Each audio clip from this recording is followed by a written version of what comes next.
dimanapun saat ini Anda berada. Dalam realita kehidupan bermasyarakat, seringkali penerapan hukum tidak berjalan efektif dan efisien, sehingga wacana ini menjadi perbincangan menarik untuk dibahas dalam perspektif efektivitas hukum. Artinya, benarkah hukum yang tidak efektif atau pelaksana hukum sesungguhnya yang berperan untuk mengefektifkan hukum itu?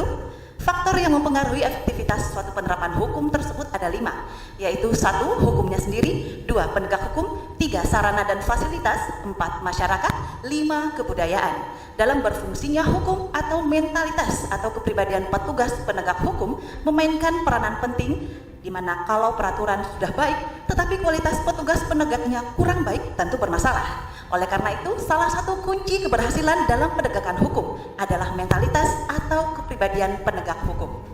Dalam rangka penegakan hukum dan implementasi penegakan hukum, bahwa penegakan keadilan tanpa kebenaran adalah suatu kebijakan. Penegakan kebenaran tanpa kejujuran suatu kemunafikan. Dalam kerangka penegakan hukum oleh setiap lembaga penegakan hukum inklusif manusianya. Keadilan dan kebenaran harus dinyatakan, harus terasa dan terlihat, harus diaktualisasikan. Dalam konteks penegakan perda dan atau perkada, Satuan Polisi Pamong Praja memiliki kedudukan dan fungsi yang cukup penting sebagai salah satu perangkat dan aparatur pemerintah daerah. Menurut ketentuan pasal 255 ayat 1 Undang-Undang Nomor 23 Tahun 2014 tentang Pemerintahan Daerah Satuan Polisi Pamong Praja dibentuk untuk menegakkan perda dan perkada, menyelenggarakan ketertiban umum dan ketentraman, serta menyelenggarakan pelindungan masyarakat. Berdasarkan ketentuan pasal 7 Peraturan Pemerintah Nomor 16 Tahun 2018 tentang Satuan Polisi Pamong Praja, diketahui secara jelas kewenangan Satuan Satpol PP antara lain melakukan tindakan penertiban non-justisial terhadap warga masyarakat, aparatur, badan hukum yang melakukan pelanggaran atas perda dan atau perkada, menindak warga masyarakat, aparatur, atau badan hukum yang mengganggu ketertiban umum dan ketentraman masyarakat, melakukan tindakan penyelidikan terhadap warga masyarakat, aparatur, atau badan hukum yang diduga melakukan pelanggaran atas perda dan atau perkada, dan melakukan tindakan yang pastinya melanggar dari perda dan perkada. Dari pasal tersebut jelas bahwa Satuan Polisi Pamong Praja dapat diumpamakan sebagai salah satu penjaga dalam penegakan suatu perda dan perkada, melihat kewenangan yang sangat besar dimiliki oleh Satuan Pol PP. Membuat institusi tersebut untuk berperan aktif keterlibatannya dalam proses pembentukan serta mengawal perjalanan perda dan perkada sesuai dengan ketentuan pasal 255 ayat 2 Undang-Undang Nomor 23 Tahun 2014 yang menyebutkan bahwa salah satu tugas Satuan Polisi Pamong Praja yaitu melakukan tindakan penertiban non-justisial, menindak bagi yang mengganggu ketertiban umum dan ketentraman masyarakat. Penyelidikan terhadap pelanggaran perda dan atau perkada dan tindakan administratif, kewenangan yang cukup besar tersebut semestinya dapat dimaksimalkan oleh Satuan Polisi Pamong Praja. Sejauh ini Satpol PP bersama Bupati Belitung sedang gencar-gencarnya memberantas peredaran miras dalam bentuk arak. Akan tetapi penggiringan kasus tersebut hanya dalam tahapan para pengedar saja.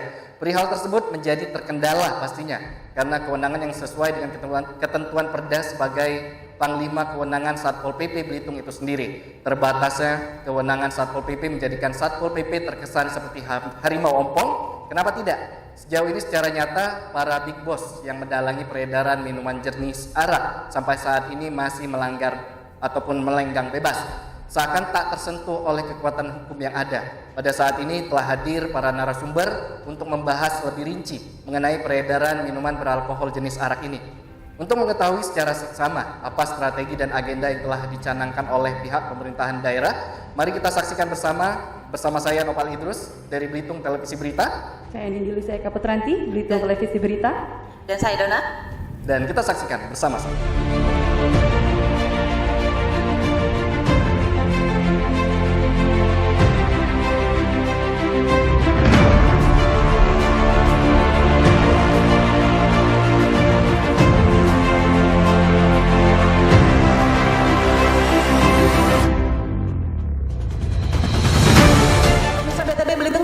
Berita dimanapun saat ini Anda berada. Saat ini saya, Dona, dan juga rekan saya Nopal Idrus dalam rangkaian acara talk show bersama Belitung Televisi Berita dan juga jajaran dari pemerintah daerah Kabupaten Belitung dan bekerja sama pastinya dengan instansi-instansi lain. Dan hari ini Dona pastinya sangat luar biasa sekali, peribahasa bilang tak kenal maka tak sayang. Oleh karena itu kita berkenalan dulu dengan narasumber kita sebelum kita menjelaskan tentang tema kita yang pastinya sangat ditunggu-tunggu oleh masyarakat Belitung dan sekitarnya. Betul, dan sangat bergejolak sekali untuk beberapa minggu ini. Betul di Kepulauan sekali. Belitung sendiri. Baik, Silakan. dan sekarang telah hadir bersama kita yang terhormat Bupati Kabupaten Belitung, yaitu Bapak Haji Sahani Saleh yang biasa disapa dengan Bapak Sanem. Apa kabar Pak? Alhamdulillah, terlihat ya cerah dari penampilan dengan Iya, wajah beliau. alhamdulillah. Alhamdulillah. Baik, dan Kemudian- selanjutnya kita berkenalan kembali juga. Ini selaku Kasat Pol PP Kabupaten Belitung, Bapak Azhar SIP. Selamat siang Bapak, sehat ya Pak ya? Alhamdulillah. Baik, dan selanjutnya kita berkenalan dengan Kasat Narkoba Polres Belitung, yaitu Bapak AKP Naik Utahayan. Halo, selamat siang Pak. Sehat ya Pak ya?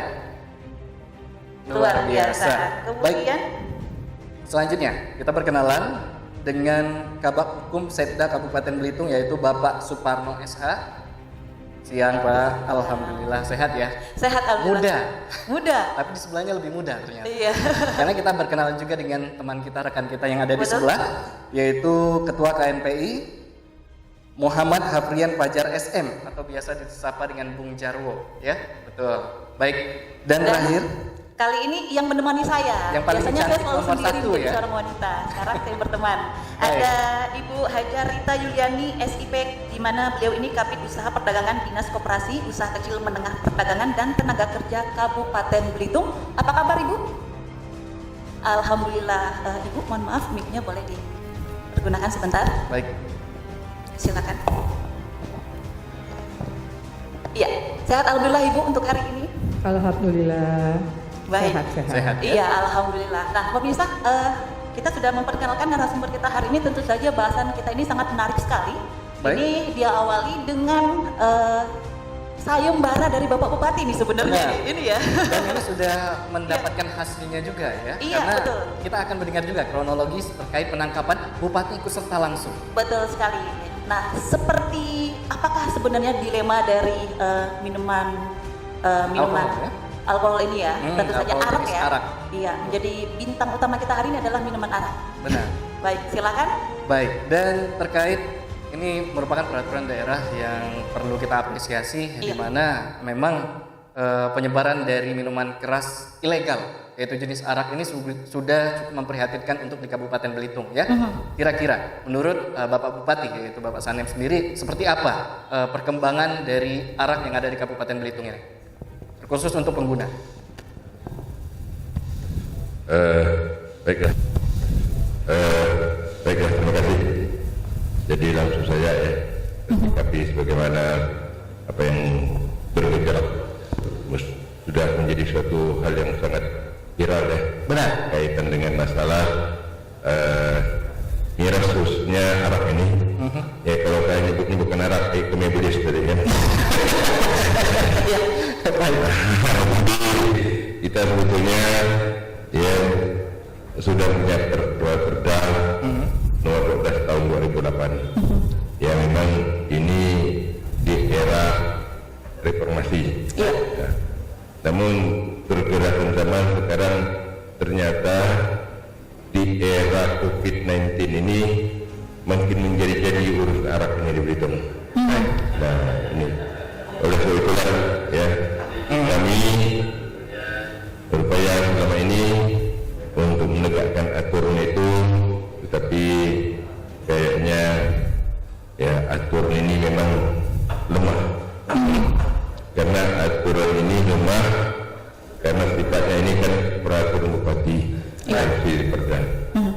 Karena lemah dalam arti kata beberapa karena tidak mengakomodir dari undang-undang yang lebih tinggi, yaitu kaitan dengan undang-undang katakanlah kaitan dengan miras ini, undang-undang tentang perlindungan konsumen, undang-undang tentang apa produsen dan undang-undang kesehatan. Baik. Nah, jadi itu tidak mengakomodir terhadap undang itu. Hingga disinilah lemahnya. Hingga lemahnya ini hanya batasan kewenangan perda itu dalam berbagai macam peraturan ini apa dalam proses penegakan hukumnya hanya dikenal dengan tepering ya. Baik. Iya. Tepering ini apa namanya tepering tindak pidana ringan. Tindak pidana ringan ini di situ disebutkan ya dengan ringan tidak terinci. Penemuan ini tidak terinci besar kecil, hanya secara global tuntutannya dengan maksimum 50 juta, hukuman kurungan 3 bulan selama hari. Nah itulah sebetulnya ya, itu kan maksimum. Sehingga besar mungkin kemarin kan sudah 74 derajat. Iya. Sebelum itu kan banyak derajat. Tapi ya tuntutan tetap segitu. Jadi kalau misalnya esok adanya ditemukan satu kapal besar, ya tuntutannya gitu juga. Iya. Baik. Nah oleh sebab itulah nanti ini dari segi regulasi ini bagaimana tadi sudah tuntut dari kawan-kawan dari KNP dari mana untuk segera dirubah. Zamannya sekarang bukan zaman reformasi, sudah zaman COVID-19 dengan beda. Sudah berubah. Berubah. Jadi atau dikenal dengan new normal tadi. New normal. Berarti ini ya. Terima kasih. Tapi sebelum kita menulis lebih dalam seperti apa perjalanan ketika ini sudah didapatkan terdakwa atau tersangkanya ini Pak ya, kita ingin mengetahui lebih jelas cerita dari Bapak ketika mempunyai ide untuk dibikin sayembara nih Pak. Nah itulah istilah kata orang dituntut lah habis nakal. Iya. Bikin dah lagi ya kan.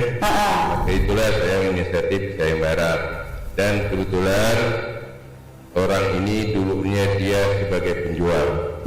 Tidak dan dia sudah heran dengan dia merasakan sudah dapat azab lah. Karena selama dia menjual kemari anak lah sakit, ialah sakit, nambah rezeki tidak nambah segala macam. Akhirnya timbul kesadaran, dia berhenti selama 2 bulan 3 bulan, justru ya anak sehat, sehat, rumah tangga rukun. Walaupun dia sebelum tidak minum tapi hanya menjual. Nah efek dari itulah dia merasa kesadaran melihat sayembara tadi. Bahkan ya tidak melihat dari segi sayembara tadi dalam arti kata nilai rupiahnya, tapi dia merasakan benar tak aku akan dilindungi. Karena dia tahu akhirnya dia lalu cerita lah, akan cerita dia dari tiap kampung itu sudah ada penjual-penjual seperti dia. Dari tiap kampung sudah ada. Siapa suplai-suplainya dia cerita. Di samping suplai-suplai dia pasti di belakang-belakangnya. Packing dia cerita. Maka jadi jelas mana kemarin tempat ini, itu yang kita tuju utama. Nah ini di sini. Jadi ya kemarin dia hanya minta perlindungan diri, katanya melindungi aku. Aku juga sudah merasakan satu azab. Dampaknya ini ya Pak. Dia juga dah menyesal perbuatan dan dia menyampaikan itu. Makanya saya tidak banyak cerita, ambil kasat PPP bawa anak buah langsung datang. Langsung ya. Itu yang terjadi penangkapan kemarin ya. Diputuskan untuk hasil dari pengadilan sendiri.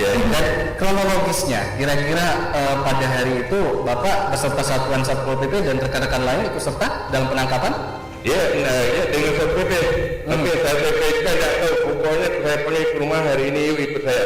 Rumah ikut di belakang. Tak tahu Satpol PP kalau dia ajak apa saya tidak tahu. Begitu sampai di tempat, hendak mandi di sana, itu tolong gerebek. Langsunglah ke Satpol PP gerebeknya. Ternyata ya arak. Motivasinya adalah untuk apa budidaya ikan. Arak. Baik. Berarti budidaya ikan ini hanya alibi atau memang tidak sampingan dari si tersebut? Enggak hanya alibi aja. Hanya alibi. Jadi sayembara ini memang benar-benar efektif ya. Sangat efektif. Sudah dikelar oleh Bapak dan langsung dapat informasi dan langsung ditindak oleh Bupati dan rekan-rekan jajaran lainnya. Baik. Dan kami akan terus menindaklanjuti bagaimana informasi itu. Saya juga disambil informasi dia, memberikan juga kepercayaan ke Dewan, cek benar tak? Benar. Di desa ini, di rumah ini, di desa ini, rumah ini, tiap desa dan tiap kampung sudah ada.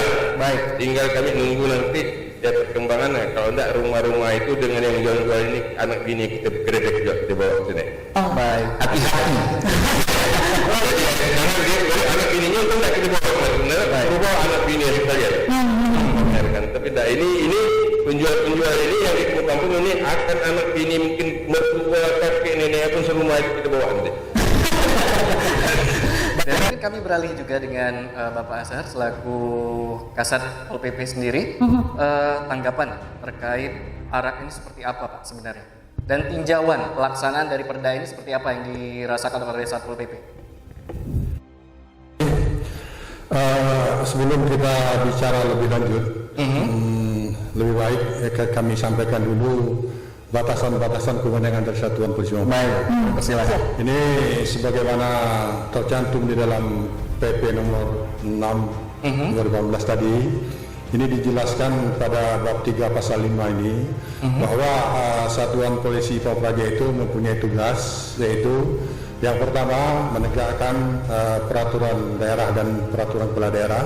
Kemudian menyelenggarakan ketertiban umum dan ketertiban masyarakat. Yang ketiga menyelenggarakan perlindungan masyarakat. Nah, berkaitan dengan peredaran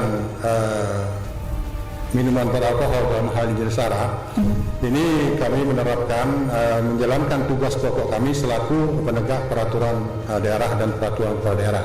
Jadi sebagaimana kita ketahui bersama bahwa memang pada saat ini peredaran minuman beralkohol jenis arak ini untuk di Kabupaten Belitung ini sudah sangat luar biasa. Karena berdasarkan hal-hal yang kita ketahui bahwa setiap kejadian-kejadian kriminal ini selalu dilatar belakangi dengan pelakunya sebagian besar mabuk, seperti pembunuhan, penusukan dan segala macam. Jadi ini yang merupakan salah satu dampak peredaran daripada minuman beralkohol ini. Baik, itu dampaknya ya Pak. Terus batasan-batasannya seperti itu ya. Tetapi kalau untuk pandangan dari kinerja Satpol PP, apakah sudah pas dalam untuk penanganan alkohol jenis arak ini Pak? Sebagaimana kami sampaikan tadi, bahwa untuk penanganan alkohol jenis arak ini memang kami selalu mengedepankan dalam hal ini dasar landasan hukum kami yang menerapkan dari Perda nomor 5 2014 tadi, masalah ketertiban umum. Memang sebagaimana saya sampaikan, Pak Bupati sampaikan tadi, memang ada spesialis daripada Perda ini ada. Perda masalah pengawasan peredaran minuman beralkohol. Ini yang tercantum dalam Perda 12 2008. Tapi ini sudah sangat lama sekali perdanya, sudah hampir 12 tahun. Sehingga selama jangka waktu 12 tahun ini sudah banyak aturan-aturan yang lebih tinggi peraturan Menteri Perdagangan yang timbul. Sehingga perda yang ini sudah tidak sesuai lagi dengan perkembangan situasi dan posisi saat ini. Saat ini itu. Baik. Dan mungkin kami beralih ini ke menyangkut perdagangan. Dan di sini kebetulan ada Ibu Rita, beliau dari Dinas Koperasi Usaha Kecil Menengah Perdagangan dan Tenaga Kerja Kabupaten Belitung, di bawah naungan perdagangan juga Bu ya, Dinas Perdagangan. Baik Bu, terkait minuman keras jenis arak ini sendiri, tupoksi dari Dinas Ibu sendiri sebagai apa? Baik, terima kasih. Assalamualaikum warahmatullahi wabarakatuh. Waalaikumsalam warahmatullahi wabarakatuh. Di sini kami menjelaskan dulu tupoksi kita untuk masalah minuman beralkohol, bahwa berdasarkan perda, karena perda kita memang sudah lama ya, tapi masih tetap berlaku ya Pak ya, Perda 12 tahun 2018. Karena sekarang ada aturan masalah peredaran dan pengawasan minuman beralkohol itu sudah berdasarkan peraturan Presiden nomor 74 tahun 2013 dan Permendak nomor 20 tahun 2014, yang sampai saat ini Permendak itu sudah mengalami perubahan sebanyak 6 kali. Yang terakhir adalah Permendak nomor 25 tahun 2019. Masalah tentangnya yaitu tentang pengawasan, pengendalian terhadap pengadaan, peredaran dan penjualan minuman beralkohol. Nah, di sini kami tekankan bahwa di dalam Permendak ini untuk jenis minuman beralkohol ini dibagi menjadi 3 golongan, yaitu golongan A itu minuman beralkohol yang mempunyai kandungan alkohol 0 sampai 5%, itu termasuk golongan A.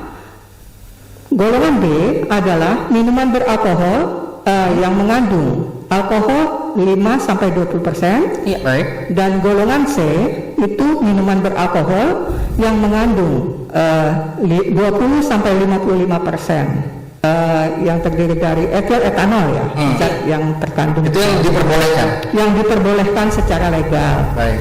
Nah, untuk jenis arak, kalau dalam Permendak 20 tahun 2014 dan yang terbaru 2015 yaitu perubahan ke-6 dari Permendak 20 tahun 2014, Baik. untuk arak ini termasuk jenis golongan C yang mengandung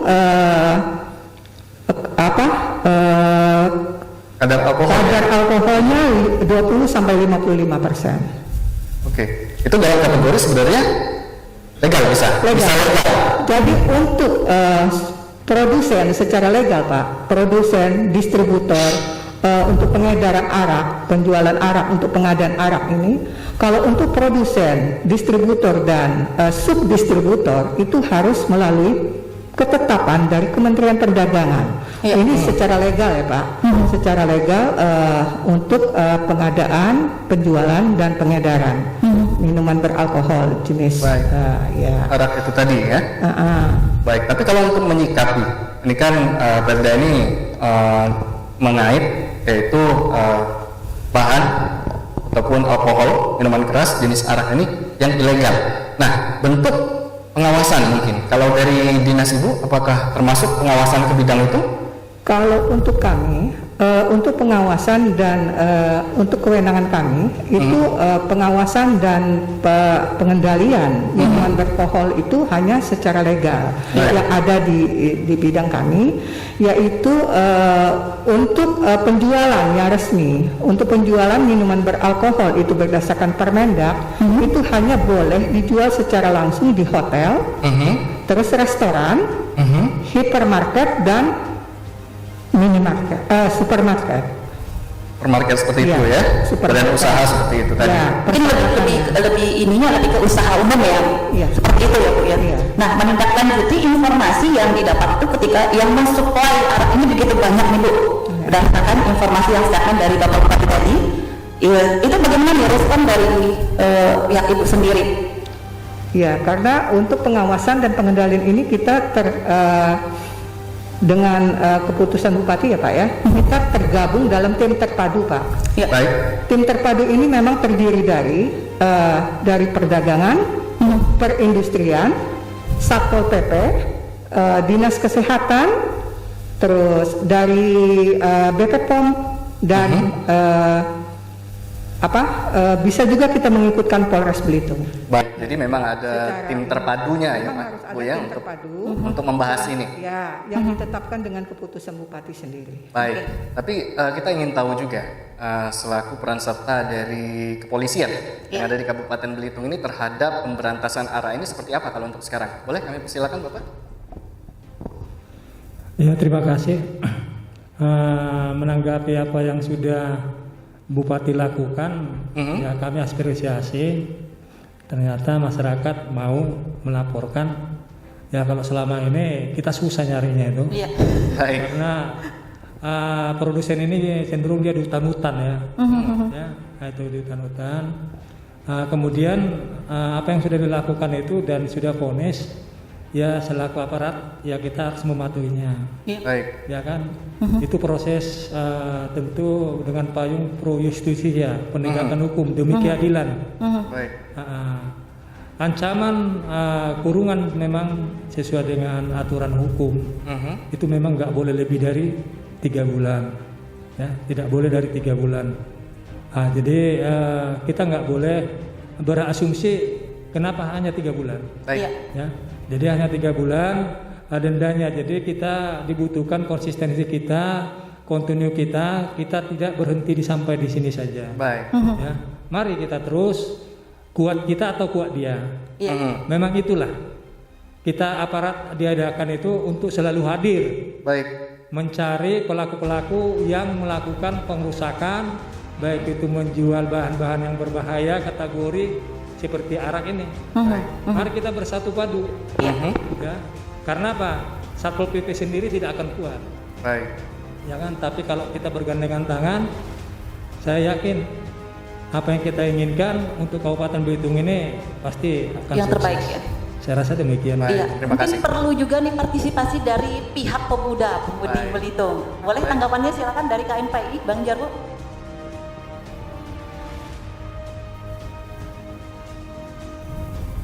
Cek. Ya, terima kasih. Assalamualaikum warahmatullahi wabarakatuh. Waalaikumsalam. warahmatullahi wabarakatuh. Alhamdulillah. Jadi kalau dari kepemudaan, Iya. kita jujur menyoroti sekali kasus ini, Mhm, dan kita sudah mengadakan konsolidasi berkali-kali. mhm. Dan kita juga di sini kemarin kita sempat konsolidasi yang terakhir, dan alhamdulillah hari ini kita disambut Pak Bupati Iya. sama Pak Kasat Pol PP Iya. dengan rasa bahagia. Alhamdulillah tadi kita sudah berdiskusi dan ada temuan-temuan yang memang nanti harus kita tindak lanjuti. Baik. Salah satunya itu mungkin ke depannya kita akan minta Pak Kapolres, Pak Kejaksaan, terus Pak Bupati, mungkin selain itu Ketua DPR, Kasat Pol PP, Iya. untuk menandatangani fakta integritas bahwa kesepakatan bersama untuk memberantas ini. Selain itu, kalau dari kepemudaan kita menyoroti, kita sedikit flashback ke belakang sedikit. Kita ini daerah pariwisata gitu kan, daerah pariwisata. Belitung ini terkenal sangat aman sekali. Kalau kita berbicara dengan wisatawan bahwa di Belitung motor itu polisi itu hampir nggak ada kerjaan. Dalam artian motor kita biarkan 3 hari 4 hari itu alhamdulillah aman gitu kan. Berbeda dengan daerah-daerah lain. Nah cuman kemarin ada sedikit kasus itu penjamretan yang ada di pantai Tanjung Kelayang pada saat itu yang terjadi kepada wisatawan, dan itu beritanya sampai ke Jakarta. Itu perlu diketahui itu disebabkan oleh minuman arak gitu kan. Iya. Dan ada pemerkosaan cucu terhadap neneknya, setelah itu dibunuh. Itu gara-gara arak. Ada pembunuhan om dan tantenya di Banten. Itu gara-gara arak. Ini dampak arak ini sangat luar biasa. Baik. Terus kita hitung-hitungan misalnya 1,2 ton arak, 1.200 liter. Baik. Itu belum dioplos ya. Itu belum dioplos. Kalau sananya dioplos jadinya berapa? Jadi bayangkan generasi muda yang meminum arak ini banyak sekali yang merusak. Generasi muda ini banyak sekali, belum laka lantas yang terjadi, nyawa itu tidak bisa dibayarkan. Nah berkaitan dengan tuntutan yang diberikan di pengadilan, oke, memang secara aturan gitu kan, secara aturan ditegakkan itu perda 25 juta di putusan kemarin, saya juga hadir. Setelah itu hukuman selama 3 bulan gitu kan ya. Nah ini nggak ada harganya. Iya. Dibanding nyawa yang hilang, dibanding nama Belitung wisatanya tercoreng, itu nggak ada harganya. Jadi tidak sesuai ya. Iya, tidak sesuai. Jadi sekali. hukum pidana yang didapatkan Tidak oleh sesuai. terdakwa itu sendiri tidak pas gitu ya. Tidak pas. Baik, kita akan bahas itu nanti, tapi selanjutnya kita akan melihat ataupun menelaah terkait hukum dari perda ini sendiri. Kami akan menyambung kepada Bapak Suparno selaku Kabag Hukum Sekda Kabupaten Belitung yang menyikapi perda ini sendiri, apakah sangat efektif dan tindakan apa yang sebaiknya dilakukan. Silakan. Baik, terima kasih. Assalamualaikum warahmatullahi wabarakatuh. Waalaikumsalam warahmatullahi wabarakatuh. Di sini kami pertama-tama mengucapkan apresiasi dulu kepada Pak Bupati yang karena intensnya terkait dengan penyebarluasan arak itu sampai mengeluarkan sayembara. Baik. Dan kedua juga saya sampaikan terima kasih kepada Satuan Pol PP dan tim penertiban minuman keras ini yang ternyata dengan kerjasama itu bisa menghasilkan suatu kegiatan yang mana bisa menangkap pelaku, dan hal ini kita harapkan dengan kejadian ini bisa memberikan efek jera nantinya kepada pelaku-pelaku yang lain nantinya. Tadi menyinggung ada beberapa istilah mungkin dari masyarakat atau dari media yang menyatakan bahwa regulasi yang ada ini sudah tidak sesuai zaman ya. Baik. Tapi di sini saya hanya meninjau dari perspektif sanksi denda.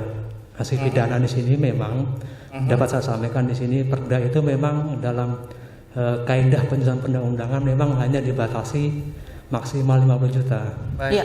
Artinya kalau kita melampaui kewenangan itu, justru perda kita lah yang cacat hukum nantinya akan dibatalkan oleh pemerintah pusat nantinya. Baik. Iya. Baik, tapi sebelum kita masuk ke peraturan pusat ya, hukum terkait hukum sendiri, apakah ini bisa sinkron antara perda dan juga peraturan yang sudah dibuat di dalam undang-undang ataupun KUHP? Kita akan mendengarkan. Ini harapan mungkin dari Bupati Kabupaten Belitung sendiri terkait peredaran arak ini seperti apa?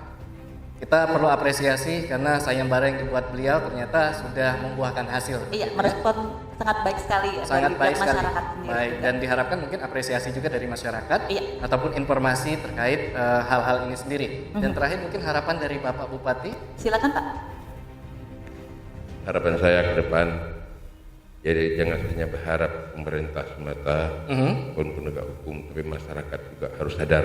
Baik. Ini adalah barang-barang yang betul-betul merusak tatanan kehidupan kita, baik itu tatanan secara fisik ya, maupun tatanan secara moral, Baik. akhlak dan sebagainya, apalagi agama kan. Baik. Nah, oleh sebab itulah saya ya dalam ini terus terang saja, orang yang minum arak itu orang yang tidak punya agama. Nah itu ya saya katakan dia juga air kencing iblis tadi. Baik. Nah itu jadi kita harap tolonglah kembali ke akidah kehidupan Ya. masyarakat, dan selanjutnya mungkin nanti kita akan bersinergi dengan semua komponen yang melakukan pagar betis. Baik. Sebenarnya pagar betis setiap RT ada satgas yang ditugaskan mungkin pemuda nanti Iya. Baik. untuk mengikat tidak ada peredaran minuman arak. RT-nya, bukan di desanya, di RT-nya. Baik. Nah, kalau memang nanti itu sudah tidak mempan, nah baru nanti mungkin ada tindakan secara yang lain. Yang Tapi lain lagi ya? Tapi untuk secara persuasif tindakan ini harus kita semua terlibat. Ya. Nah, kita bersinergi dengan kawan-kawan pemuda ini, kan tiap RT pasti ada pemuda kan. Baik. Nah, jadi nanti mungkin gerakan pemuda RT-nya pagar betis istilahnya. Iya. Jadi kita tunjuk satgas di RT itu khusus ngamari masalah miras ini. Masyarakat pun harus ikut serta. Iya itu. Itulah harapan kita semua. Baik. Ini langkah awal dari kita, di samping kita juga akan memperbaiki perda yang ada di kita. Baik. Dan Baik. terakhir Pak, ini laporan. Laporan berbentuk apa? Kepada siapa? Mungkin terakhir kita ingatkan kembali kepada Laporan masyarakat. langsung ke bupati lah. Langsung ya, Bupati. langsung ya Pak ya. Bupati. Langsung ke bupati macam ini kemarin kan langsung supaya kan kita dia kan langsung ke bupati ya, mungkin cari nomor WA saya kan ada. Iya. Saya kan HP punya satu-satu itulah tidak banyak. Jadi saya akan WA, saya SMS, jadi ada dia kemarin ya. Dan akhirnya saya ajak ketemu kan dia punya tidak perlu, tapi saya perlu ingin bincang dengan dia. Saya Iya. begitu kemarin ya secara rahasia saya bertemu dengan dia berdua, ajudan pun tidak tahu, siapa tidak tahu. Baik. Dan mungkin nanti Ini kami akan satu hal. sampaikan Baik, juga luar Bapak biasa. Bupati terkait kontak biar langsung bisa melapor dengan Bapak ya. Iya. Baik. Dan Ya, pemirsa, demikian bincang-bincang kita hari ini, tentu saja bersama para narasumber yang telah hadir dan dengan bahasan yang sangat menarik dan sangat bergejolak sekali di kalangan masyarakat, tentu saja dalam minggu-minggu ini, terutama untuk Pulau Belitung. Dan tentu saja talkshow sudah berlangsung. Bersama saya yang bertugas ada Dona. dan juga saya Nopal, dan perlu kita apresiasi bahwa jajaran dari pemerintah Kabupaten Belitung bekerja sama dengan instansi-instansi yang ada di Kabupaten Belitung untuk memberantas maraknya minuman keras ilegal, yaitu jenis arak di Kabupaten Belitung. Ya. Dan kami ingatkan kembali bahwa pemerintah daerah Kabupaten Belitung menggelar sayembara, ini sayembara langsung dari Bupati Kabupaten Belitung ya, Iya, betul. dan berhadiah uang pastinya Iya. untuk para narasumber yang memberikan informasi kepada Bupati ataupun pihak-pihak terkait. Dan kita harapkan juga mungkin ke depannya dari satuan-satuan yang ada di sini bisa bersinergi untuk memberantas minuman keras jenis arak ini. Semoga Kabupaten Belitung 0% dari ngedar dari alkohol ini sendiri pastinya ya. Dan tidak terasa kita sudah di penghujung program talk show di Belitung Televisi Berita, dan akhir kata wabillahi taufiq wal hidayah, wassalamualaikum warahmatullahi wabarakatuh.